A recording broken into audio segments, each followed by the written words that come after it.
आप सबका हमारे YouTube चैनल पर स्वागत है। सभी को मेरा राधे राधे। आज हम श्रवण करेंगे शनिदेव की कथा, जिसे सुनने मात्र से ही शनि ग्रह से संबंधित दोष से मुक्ति मिलती है। तो कथा शुरू करने से पहले आप सबसे मेरा विनम्र निवेदन है कि कमेंट बॉक्स में शनिदेव महाराज की जय जरूर लिखिएगा। तो एक बार की बात है, सभी 9 ग्रहों सूर्य, चंद्रमा, मंगल, बुध, बृहस्पति, शुक्र, शनि, राहु और केतु, इन ग्रहों में आपस में झगड़ा हो गया कि हम सब में सबसे बड़ा कौन है। सब अपने आप को बड़ा कह रहे थे। जब आपस में कोई निश्चय नहीं हो सका तो सभी के सभी आपस में झगड़ते हुए इंद्र के पास चले गए और उन्हें कहने लगे कि आप देवताओं के राजा हो, इसलिए आप ही हमारा न्याय करो और हमें बताओ कि हम 9 ग्रहों में से सबसे बड़ा कौन है। राजा इंद्र इनका प्रश्न सुनकर घबरा गए और कहने लगे कि मुझ में यह सामर्थ्य नहीं है कि मैं किसी को बड़ा या छोटा बताऊं। मैं अपने मुख से कुछ नहीं कह सकता। हाँ, एक उपाय हो सकता है। इस समय पृथ्वी पर राजा विक्रमादित्य दूसरों के दुखों का निवारण करने वाला है, इसलिए आप सभी मिलकर उन्हीं के पास जाइए। ऐसा वचन सुनकर सभी ग्रह देवता चलकर मृत्युलोक में राजा विक्रमादित्य की सभा में जाकर उपस्थित हुए और अपना प्रश्न राजा के सामने रख दिया। राजा उनकी बात सुनकर बहुत ही चिंता में पड़ गए, क्योंकि उन्होंने सोचा कि मैं अपने मुख से किसको बड़ा और छोटा बताऊं। जिसको भी छोटा बताऊंगा वही क्रोध करेगा। परंतु उनका झगड़ा निपटाने के लिए उनके दिमाग में एक युक्ति आई। उन्होंने सोना, चांदी, कांसा, पीतल, शीशा, रांगा, जस्ता, अभ्रक और लोहा 9 धातुओं के 9 आसन बनवाए। सब आसनों को क्रम से, जैसे सोना सबसे पहले और लोहा सबसे पीछे रखे गए। इसके बाद राजा ने सब ग्रहों से कहा कि आप सब अपने अपने आसनों पर बैठिए। जिसका आसन सबसे आगे है वह सबसे बड़ा और जिसका आसन सबसे पीछे है वह सबसे छोटा होगा, क्योंकि लोहा सबसे पीछे था और वह शनिदेव का आसन था। इसलिए शनिदेव ने समझ लिया कि राजा ने उन्हें सबसे छोटा बना दिया है। इस पर शनि को बड़ा ही क्रोध आया और कहा कि राजा, तुम मेरे पराक्रम को नहीं जानता। सूर्य 1 राशि पर 1 महीना, चंद्रमा 2.25 महीना 2 दिन, मंगल 1.5 महीना, बृहस्पति 13 महीने, बुध और शुक्र 1-1 महीने, परंतु मैं 1 राशि पर 2.5 से 7.5 साल तक रहता हूँ। बड़े बड़े देवताओं को भी मैंने बहुत दुख दिए हैं। राजन सुनो, राम जी को 7.5 आई तो वनवास हो गया और रावण पर आई तो राम और लक्ष्मण ने सेना लेकर लंका पर चढ़ाई कर दी, रावण कुल का नाश कर दिया। हे राजा, अब तुम भी सावधान रहना। राजा कहने लगा कि जो कुछ भी भाग्य में होगा वह देखा जाएगा। उसके बाद अन्य ग्रह तो प्रसन्नता के साथ चले गए, परंतु शनिदेव बड़े क्रोध के साथ वहां से सिधारे। कुछ समय बीत जाने पर जब राजा को 7.5 की दशा लगी तो शनिदेव घोड़ों के सौदागर बनकर अनेक सुंदर घोड़ों के साथ राजधानी में आए। जब राजा ने सौदागर के आने की खबर सुनी तो उन्होंने अपने अश्वपाल को अच्छे अच्छे घोड़े खरीदने के लिए भेजा। अश्वपाल ऐसे अच्छे नस्ल के घोड़े देखकर और उनका मूल्य सुनकर चकित हो गया और तुरंत ही राजा को खबर दी। राजा उन घोड़ों को देखकर एक अच्छा सा घोड़ा चुनकर सवारी के लिए चढ़ गया। राजा के घोड़े की पीठ पर चढ़ते ही घोड़ा बहुत जोर से भागा और बहुत दूर तक एक बड़े जंगल में जाकर राजा को छोड़कर अंतर्ध्यान हो गया। इसके बाद राजा अकेला जंगल में भटकता रहा। बहुत देर के बाद राजा ने भूख और प्यास से दुखी होकर भटकते भटकते एक ग्वाले को देखा। ग्वाले ने राजा को प्यास से व्याकुल देखकर पानी पिलाया। राजा की उंगली में एक अंगूठी थी, वह उसने निकाल कर प्रसन्नता के साथ ग्वाले को दे दी और शहर की ओर चल दिया। राजा जब शहर में पहुंचा तो वहां एक सेठ की दुकान पर जाकर बैठ गया और अपने आप को उसने उज्जैन का रहने वाला तथा अपना नाम उसने वीका बताया। सेठ ने उसको एक कुलीन मनुष्य समझकर जलादि पिला दिया। भाग्यवश उस दिन सेठ की दुकान पर बहुत बिक्री हुई। तब सेठ उसको भाग्यवान पुरुष समझकर भोजन कराने के लिए अपने साथ अपने घर ले गया और उसको एक कमरे में बिठा दिया। भोजन कराते समय राजा ने आश्चर्य की एक बात देखी कि खूंटी पर हार लटक रहा है और वह खूंटी उस हार को धीरे धीरे निगल रही है और जैसे जैसे राजा ने अपना खाना समाप्त किया वैसे वैसे वह खूंटी हार निकल गई। भोजन के बाद कमरे में आने पर जब सेठ को कमरे में हार न मिला तो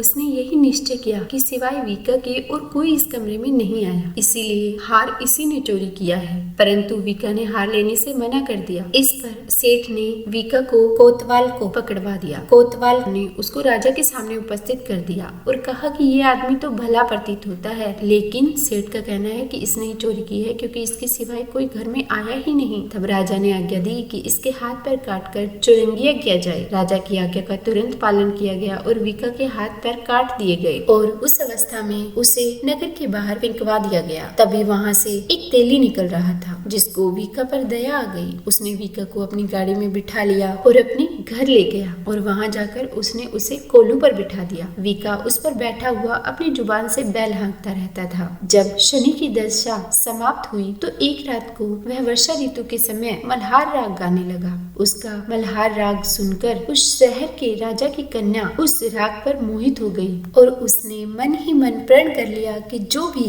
इस राग को गा रहा है वो उसी से विवाह करेगी, उसी को अपना पति बनाएगी। उन्होंने दासियों को खोजने के लिए भेजा कि शहर में गा कौन रहा है। जब सारे शहर में फिरते फिरते वो लोग तेली के घर में पहुँचे तो उन्हें पता चला कि यह राग चौरंगिया गा रहा था। दासियों ने महल में आकर राजकुमारी को सब बातें बता दी कि वह एक चौरंगिया है, लेकिन राजकुमारी यह जानकर भी नहीं मानी क्योंकि उसने प्रण कर रखा था और अगले दिन वह अनशन पर बैठ गई। तब दासी ने रानी के पास जाकर राजकुमारी के अनशन व्रत लेने की बात बताई। रानी ने तुरंत ही वहाँ आकर राजकुमारी को कारण पूछा तो राजकुमारी ने कहा कि माताजी, मैंने यह प्रण किया है कि तेली के घर में जो चौरंगिया है मैं उसी के साथ विवाह करूंगी। माता ने कहा कि पगली, यह क्या बात कह रही है, तेरा किसी देश के राजा के साथ विवाह किया जाएगा। पर कन्या कहने लगी कि माताजी, मैं अपना प्रण कभी नहीं तोड़ूंगी। फिर माता ने यह बात राजा को बताई। जब महाराज ने आकर समझाया कि मैं देश देशांतर में अपने दूत भेजकर सुयोग्य, रूपवान एवं बड़े से बड़े गुणी राजकुमार के साथ तुम्हारा विवाह करूंगा, ऐसी बात तुमको कभी नहीं सोचनी चाहिए। तब कन्या ने कहा कि पिताजी, मैं अपने प्राण त्याग दूंगी पर अपना प्रण नहीं तोड़ूंगी। इतना सुनकर राजा ने क्रोध से कहा कि यदि तेरे भाग्य में ऐसा ही लिखा है तो जैसी तेरी इच्छा हो वैसा ही कर। और राजा ने तेली को बुलाकर तेली से कहा कि तेरे घर में जो चौरंगिया है उसी के साथ मैं अपनी कन्या का विवाह करना चाहता हूँ। तेली ने कहा कि यह कैसे हो सकता है, कहाँ आप हमारे राजा और कहाँ मैं एक नीच तेली। परंतु राजा ने कहा कि भाग्य के लिखे लेख को कोई नहीं टाल सकता, अपने घर जाकर विवाह की तैयारी करो। राजा ने उसी समय तोरण और बंधनवार लगवाकर अपनी राजकुमारी का विवाह चौरंगिया विक्रमादित्य के साथ कर दिया। रात्रि को जब विक्रमादित्य और राजकुमारी महल में सोए तो आधी रात के समय शनिदेव ने विक्रमादित्य के स्वप्न में आकर कहा कि राजा देखो, तुमने मुझे छोटा बताकर कितना दुख प्राप्त किया है। राजा ने हाथ जोड़कर शनिदेव से क्षमा याचना की और कहा कि हे शनिदेव, जैसा दुख आपने मुझे दिया किसी और को कभी भी ऐसा दुख मत देना। शनिदेव उसकी इस विनती से मान गए और कहा कि तुम्हारी ये प्रार्थना मैं स्वीकार करता हूँ। जो भी मनुष्य मेरी कथा सुनेगा या कहेगा उसको मेरी दशा में भी कभी किसी प्रकार का दुख नहीं होगा और जो नीति ही मेरा ध्यान करेगा तथा चींटियों को आटा डालेगा उसकी सारी मनोकामनाएं पूर्ण होंगी। इसके बाद शनिदेव ने राजा को हाथ पैर भी वापस दे दिए और अंतर्ध्यान हो गए। अगले दिन सुबह जब राजकुमारी की आंख खुली तो वह राजा के हाथ पांव देखकर आश्चर्यचकित हो गई। तब राजा ने राजकुमारी को अपना समस्त हाल कहा कि मैं उज्जैन का राजा विक्रमादित्य हूँ। यह बात सुनकर राजकुमारी बहुत ही प्रसन्न हुई। फिर यह बात राजकुमारी ने जाकर अपने पिता राजा से कही और यह बात पूरी नगरी में फैल गई। जब यह बात सेठ ने सुनी तो वह विक्रमादित्य के पास आया और उनके पैरों में गिरकर क्षमा मांगने लगा। तब राजा ने कहा कि यह सब शनिदेव के कोप का प्रभाव था और इसमें किसी का कोई दोष नहीं है। सेठ ने निवेदन करते हुए कहा कि मुझे शांति तभी मिलेगी जब आप मेरे घर चलकर पुनः भोजन करेंगे। राजा ने कहा जैसे आपकी मर्जी वैसा ही करो। सेठ ने अपने घर जाकर अनेक प्रकार के सुंदर भोजन बनाए और राजा विक्रमादित्य को प्रीतिभोज दिया और उन्हें उसी कमरे में बिठाया। जिस समय राजा विक्रमादित्य भोजन कर रहे थे तो एक अत्यंत आश्चर्य की बात सबको दिखाई दी कि जो खूंटी पहले हार निगल गई थी वह अब हार उगल रही है और जैसे जैसे भोजन समाप्त हुआ खूंटी पर हार वैसे का वैसा वापस आ गया। तब सेठ ने हाथ जोड़कर फिर से क्षमा याचना की और बहुत सी मोहरें राजा को भेंट की और कहा कि मेरी श्री कवरी नामक एक कन्या है, आप उसके साथ पानी ग्रहण करें। इसके बाद सेठ ने अपनी कन्या का विवाह राजा के साथ कर दिया और बहुत सा दान और दहेज दिया। इस प्रकार कुछ दिनों तक वहां निवास करने के बाद विक्रम विक्रमादित्य ने शहर के राजा से कहा कि अब मेरी उज्जैन जाने की इच्छा है। और फिर राजा विक्रमादित्य राजकुमारी मनभावनी और सेठ की कन्या श्री कंवरी तथा अनेक दास दासी रथ और पालकियों सहित वहां से विदा होकर उज्जैन नगरी की तरफ चल पड़े। जब शहर के निकट पहुंचे तो नगर वासियों ने राजा के आने का